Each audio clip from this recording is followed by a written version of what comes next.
గురుగారు, తదుపరి వృశ్చిక రాశి వారికి ఈ పరాభవ నామ సంవత్సరంలో గ్రహస్థితులు ఎలా ఉండబోతున్నాయి?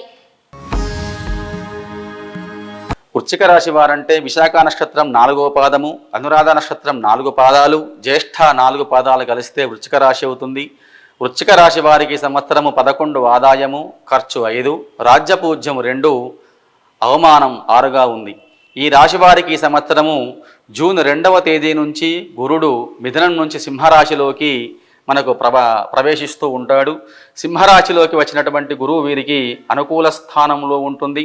ఈ యొక్క కర్కాటక రాశిలో గురువు ఉండడం వలన వృశ్చిక రాశి వారికి సంవత్సరము వివాహ యోగ్యత కలుగుతుంది, గృహలాభం కలుగుతూ ఉంటుంది. అదేవిధంగా ప్రయాణాల యందు విజయం చేకూరుతూ ఉంటుంది ఈ సంవత్సరం ఈ యొక్క వృశ్చిక రాశి వారికి.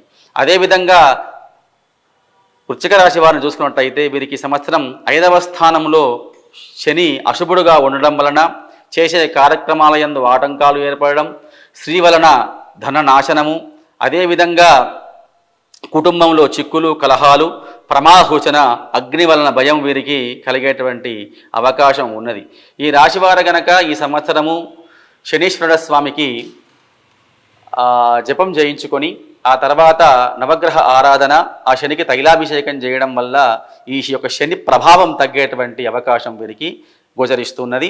అదేవిధంగా ఈ యొక్క వృశ్చిక రాశి వారు ఈ సంవత్సరము జూన్ 2వ తేదీ నుంచి వీరికి అనుకూలంగా ఉంటుంది కనుక వివాహ ప్రయత్నాలు చేసుకునే వాళ్ళకి చాలా చక్కటి అవకాశం అని చెప్పవచ్చు. వృశ్చిక రాశి వారు ఏ నామాన్ని జపించాలి? వారు ఏ రంగు వస్త్రాన్ని ధరించాలి? వారికి కలిసి వచ్చేటువంటి అదృష్ట సంఖ్య ఏమిటి?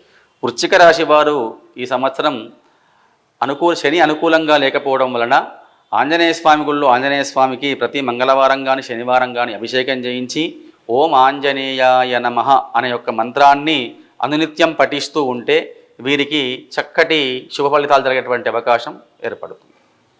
వీరు ఏ రంగు వస్త్రాన్ని ధరించాలి? వృశ్చిక రాశి వాళ్ళు తెలుపు రంగు వస్త్రాన్ని ధరించవచ్చు, లేదంటే పసుపు రంగు వస్త్రాన్ని కూడా ధరించవచ్చు.